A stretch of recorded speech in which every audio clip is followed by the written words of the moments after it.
So I just got done yicking mudding this truck because it was just a filthy, disgusting mess. This hood I cannot get open for the life of me. What is that, a paint chip? I think that is a paint chip. Okay. Because something is broke on this hood, and it's like it's got suction on it.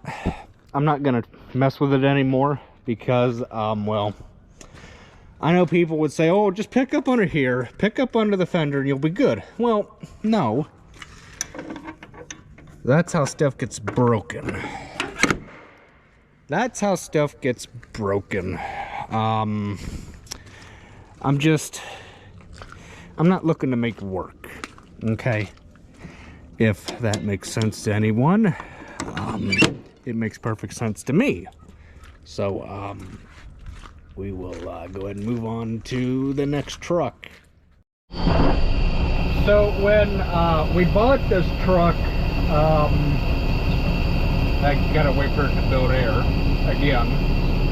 I think the thing's got an air leak we're going to address this winter, but when we bought this truck, I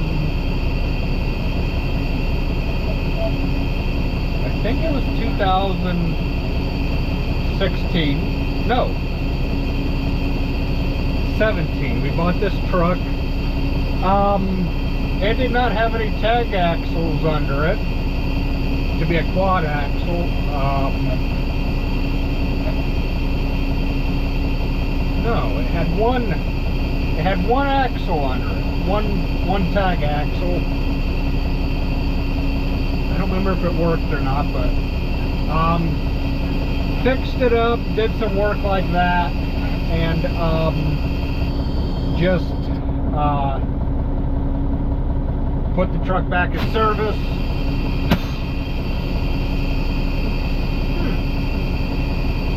Apparently you're not built up the air all the way. But switched to bed because the other steel bed just was rotted out. We went with the aluminum bed just to kind of try and keep the weight down for hauling loads and stuff like that. And put aluminum rims on this truck too. So I think I'm all built up. Well, gosh darn it. We must have an air leak. Must have an air leak.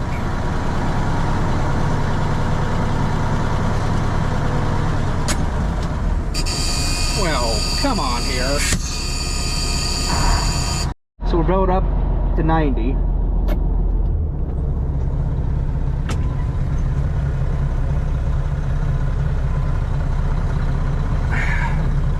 Yep, we must have an air leak. I can't see nothing out that mirror to save my life.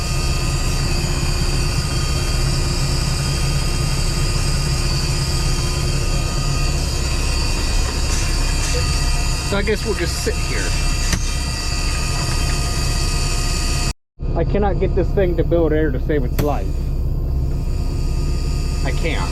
So it's in the shop here, where it'll be looked at Monday.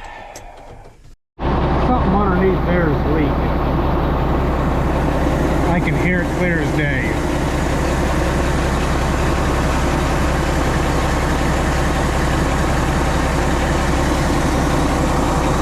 Something down in there is leaking air.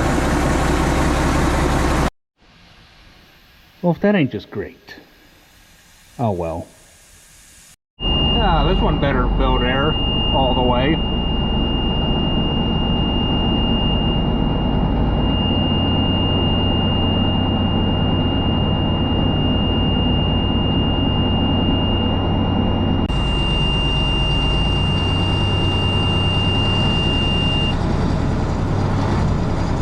still like to let them build up past 90 before I move them.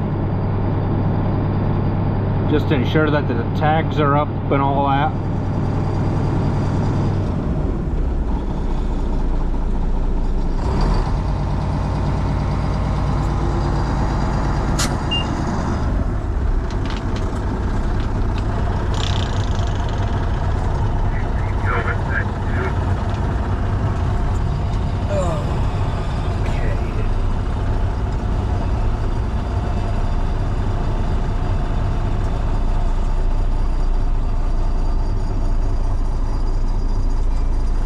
At least this kind of engine, these old schools, you can still crack injectors when you run them out of fuel. Crack the injectors, first fill the thing with fuel, the truck, crack injectors one at a time just till it starts spitting fuel at each injector, tighten them back up, you're good to go. Them newer trucks, yeah, you couldn't do that. You can't do that. They don't want you to do that. They want to be able to do it themselves. So that you have to pay more money at the dealer to get the thing worked on. Because again, they're not simple anymore. They're not. They got to make everything complicated. At least these you can still talk to them. Not a fan of this newer stuff. It's supposed to go over there to wash it. This is all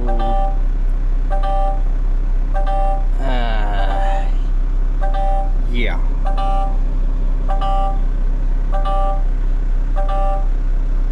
Well, this sucks. I keep wanting to reach for a clutch pedal, but there's no clutch pedal down there. I'm guessing you just push that and hit the brakes, maybe? Why are you screaming at me?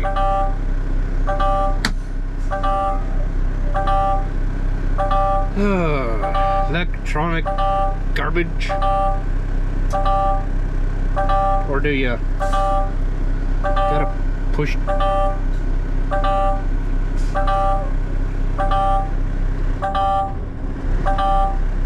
Why did you just shake?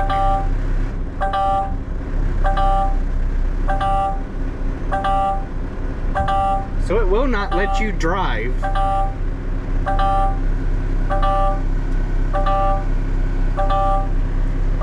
I got no clue.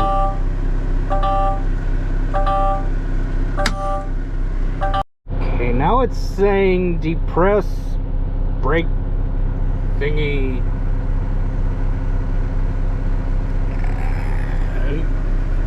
Okay. Are we in drive? Transmission bullcrap. Neutral.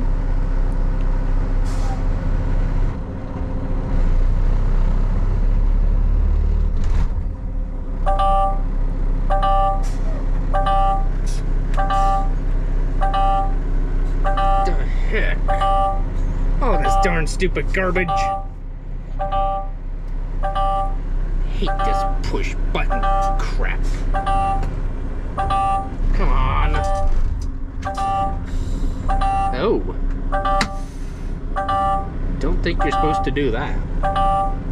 Come on, so not telling more this thing's gonna rev up. I mean, I got my foot in it. Yeah, this is just...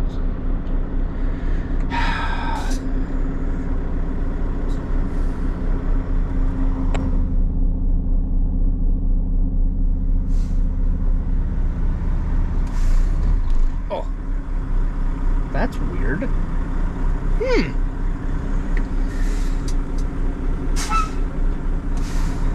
That is weird. Oh. Maybe that axle was supposed to be up before I attempted to move it? Possibly. Where's the injectors? you probably got to take all this garbage off to get to them. That RD, you don't need to. You don't need to take a bunch of garbage off to get the injectors, because you can see them. You can actually see them. Again, this goes back to the combine video that I did. Why do you need to make things more complicated than they already are? There's nothing wrong with that engine in that green truck. Why do we have to go and redo it? Why? Maybe I didn't wait for that axle to, or wait for the system to build enough air.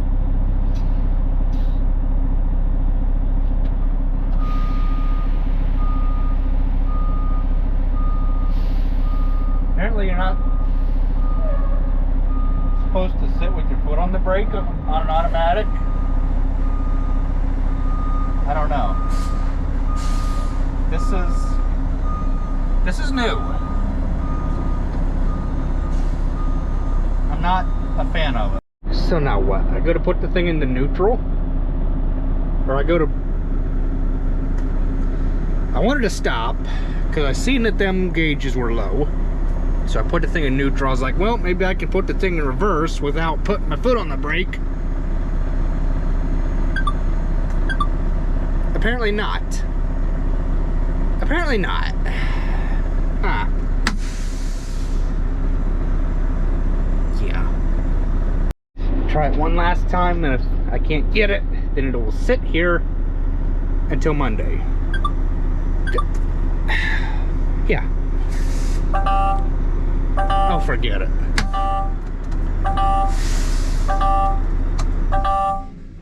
So I'm going to explain a little bit about what's going on here. I'm not so sure if you guys are going to be able to hear me or not, but I'm going to try anyhow. So the grain comes in here, obviously, from the wagon or the truck.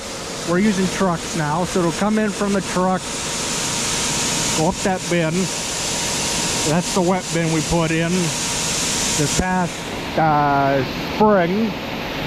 And then there's a auger there. The door drops down, comes out that auger.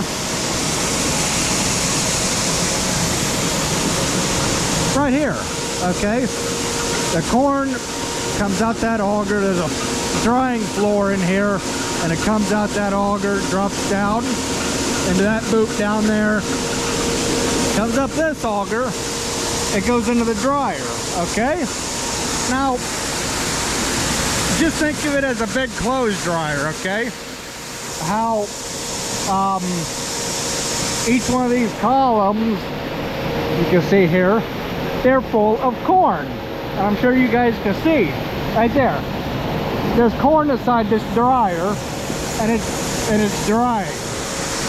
Where this door is right here, I'm sure you guys have seen in my previous videos, is where the heat comes in at. I'm sure if we look in here, we can see a flame, okay? Right there. Right there is a flame, okay? Now what that does is it heats the whole inside of this dryer, and the corn goes into these columns, okay? They're about that wide or so, and it fills each of these columns individually. If this was set up as a batch dryer, it is not a batch dryer.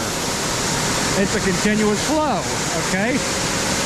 So what it does is it senses when a column goes down, the auger runs continuously. So it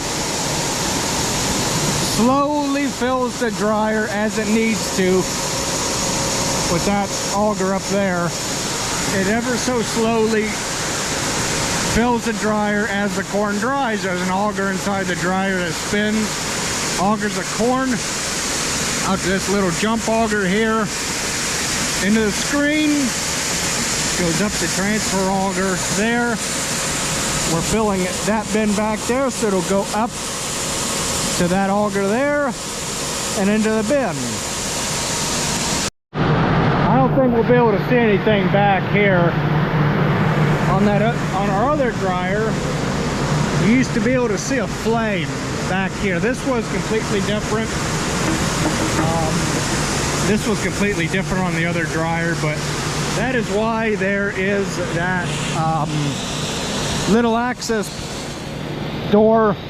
You can look through with the little hole that I showed you guys, and you can see the flame in it.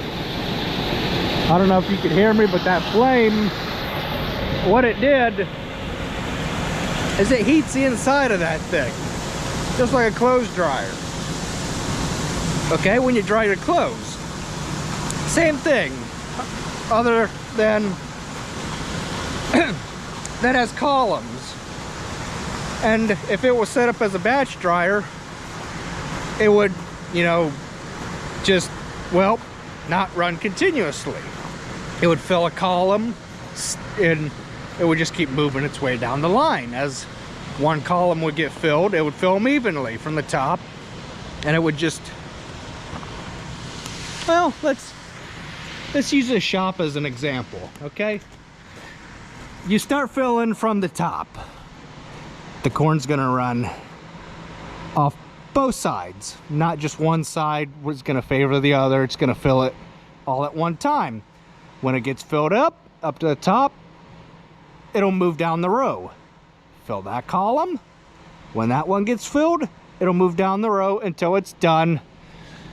The burner will kick on, it'll dry for, I don't even know how long this thing would run as a batch dryer, but it's continuous flow. And you would then dump your dryer as you know, a batch dryer needs to be dumped, obviously. So you would dump that, and then the process would start all over again. It would load, and then it would shut the load cycle off, and then it would dry again. Not with a continuous flow, it runs all the time. Just at a much slower rate, because it has to dry the corn as it's dumping it. I got no clue what we're doing. I was just told to grab the leaf blower and meet Pete back here at the fuel tank. I'm gonna wait till Pete's over there done blowing the combine off. Them backpack blowers are a real good thing to use to blow the combine off and stuff like that. We're done with the grain head, so I'm gonna take that blower and just kind of blow it off. But I figured while I can wait, or while I'm waiting, I can just remove this stuff by hand. So where'd we get that stick at? I don't know, but yeah, it's all gonna come out, just like all this stuff back in here around this pulley and the spring and all that. Everything's gotta come out. All the dirt. And oh, there's a stick. But yeah, everything's gonna be all blown out of here, washed, and it's just gonna get it once kind of overblown off, and then we're gonna take it up to the shop and wash it.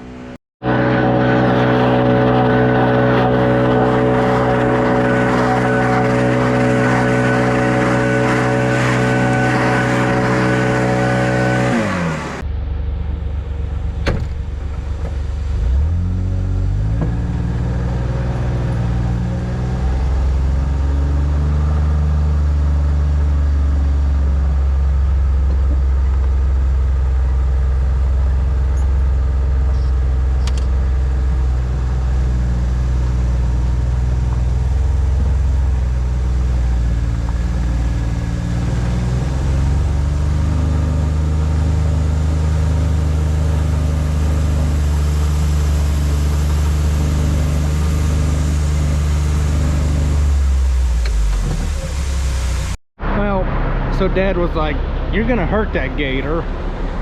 Well, low range and four-wheel drive, that's why it's there. That's why it's there.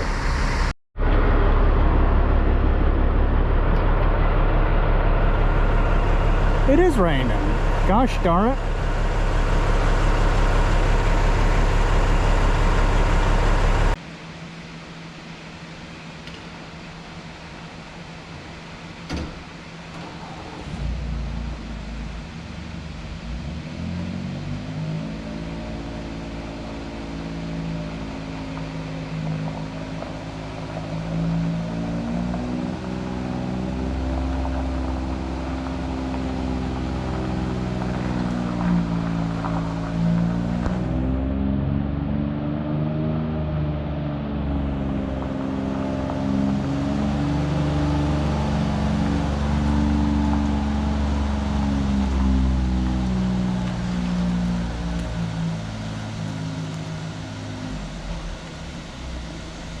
I'm not that good at pulling the 30-foot head around.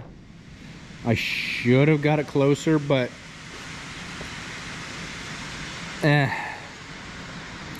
it's up here.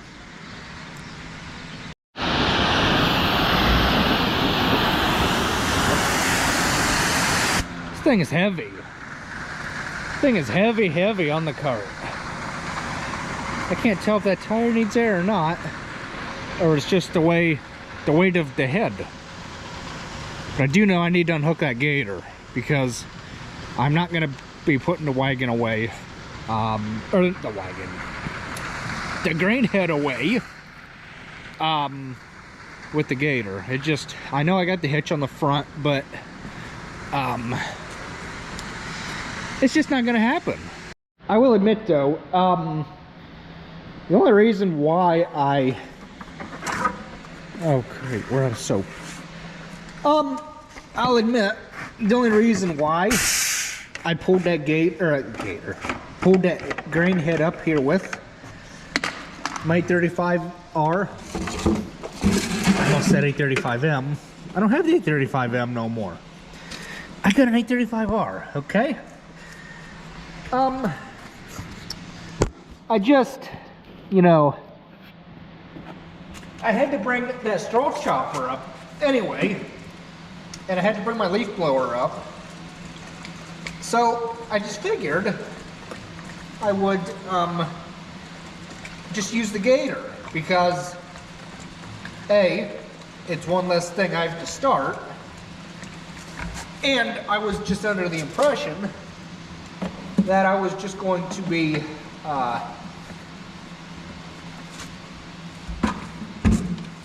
washing it and then pulling it out of the way. Well, that's not always the case, okay?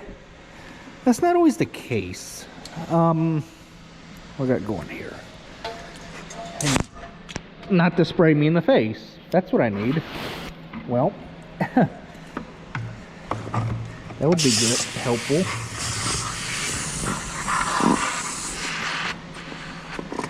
There, don't take much water at all. Don't take much water at all. Turn that little guy off. You turn him back on so he's ready to go. And you put that guy in there like that. And then if you really want to, I guess, get technical, you could set that there, turn that back on, turn that like a such, and you could rinse your soap off of that. Just like that, okay? There's a straw chopper that needs that I had to haul up here. One clean grain head, all right? I'm gonna go see if I can get that 3010 to start. It should, I know it'll start because I got the trickle charger left on it yet, okay? So I know it'll start. It don't hold a charge for more than a couple days. I don't know why. Well, I know why. The batteries are junk. That's just how it goes. I'm too dumb to put batteries in this tractor myself. I have to have help doing it, because that's what everybody says, you know. Oh, you should be able to put batteries in that thing yourself. Oh yeah, there's just some things that, you know, you can't do on your own.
So I don't know if it's just my own thoughts running through my head or what, but I absolutely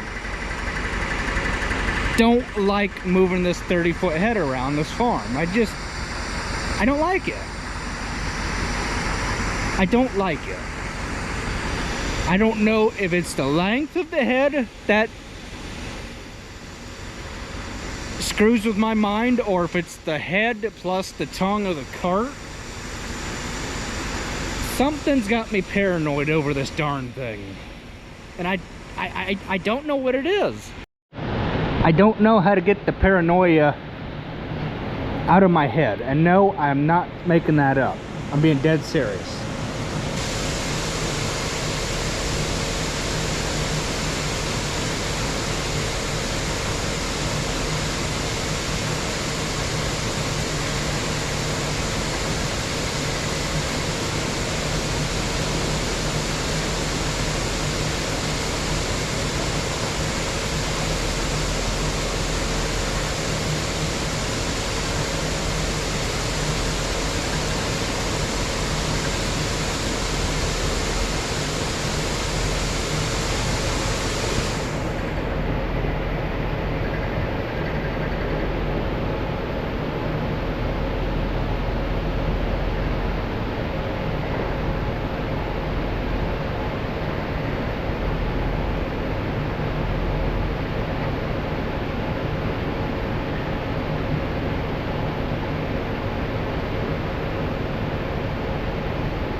So what I'm gonna do is, since this thing still kind of started hard, like I didn't even have the charger on it, I'm gonna put a charger on that battery, and I'm gonna put a charger on that battery, okay?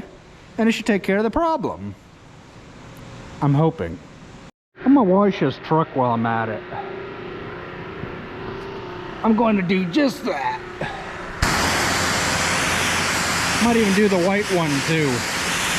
So we'd happened to notice at the Portage County Fair when we went as a family, because that's what you do, is you look at the price of new pickup trucks. Not that we can afford one, or I mean, not that, you know, we need one. $95,000. Yeah, I don't think so. We'll just keep what we got. Too tight to put it in there where it was. So I'll let him put it away. Not that I'm incompetent at doing it, it's just he's better at it than I am. I'm gonna give the 835R a bath. I mean, it needs it, and I already got the water out. So I might as well just do it now rather than wait till later to do it. Should I put this mud flaps back on it or not? I don't know, I'll let you guys be the judge of that. I'm kind of leaning towards it, but I don't know. One clean John Deere 835. Doesn't have a single scratch, dent, ding, dong. So I'm gonna go park it out of the way, let it dry, and we're gonna find something else to wash.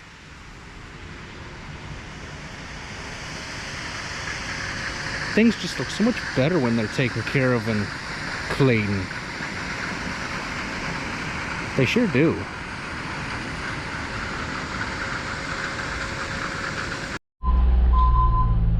Back it over here next to the pickup.